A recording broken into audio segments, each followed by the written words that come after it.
પ્રમુખ એજ્યુકેશનમાં તમારું સ્વાગત છે। આજે ધોરણ 7 પ્રેક્ટિસ વર્ક પ્રકરણ 2 અપૂર્ણાંક અને દશાંશ સંખ્યાઓ તેનું સ્વાધ્યાય 2.3 પ્રશ્ન પહેલો ભાગાકાર કરો તેનો આપણે દાખલા નંબર 4 જોવાના બરાબર। તો અહીંયા આપણે 3/5 ભાગ્યા 3 આપ્યા છે। તો અહીંયા સૌ પ્રથમ તો 3/5 ભાગ્યા 3 કંઈ ન હોય તો 1 બરાબર। હવે આપણે શું કરવાનું કે 3/5 આ ભાગાકાર છે તો એને આપણે ગુણાકારમાં કરવાનું। ગુણાકાર કરીએ તો ઉપરની સંખ્યા નીચે જાય અને નીચેની સંખ્યા ઉપર જાય, તો 1 ઉપર આવે અને 3 છે એ નીચે આવે બરાબર।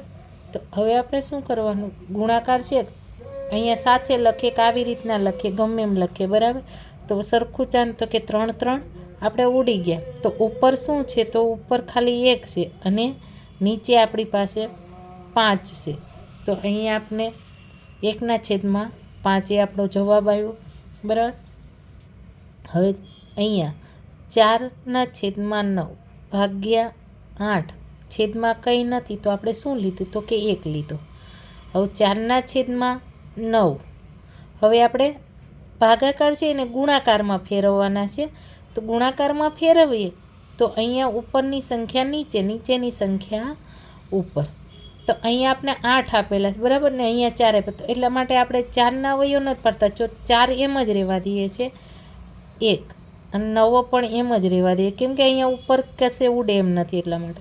અને અહીંયા આપણે લખી કે 2 ચોક તો કે 8, તો અહીંયા 4 4 આપણી પાસે ઉડી ગયા, ઉપર શું છે તો કે 1 અને છેદમાં તો કે 9 અને 2 તો કે 9 દુ તો કે 18, તો આપણી પાસે આ જવાબ આવી ગયો। તેવી જ રીતના અહીંયા પણ 5/7 ભાગ્યા 10/1 5/7 હવે આપણે ગુણાકાર કરીએ તો ઉપરની સંખ્યા નીચે અને નીચેની સંખ્યા, કેમ કે નિશાની બદલે એટલે ઉપરની નીચે અને નીચેની ઉપર, જ્યારે સરવાળા બાદબાકીમાં એમ ન હોય બરાબર। અહીંયા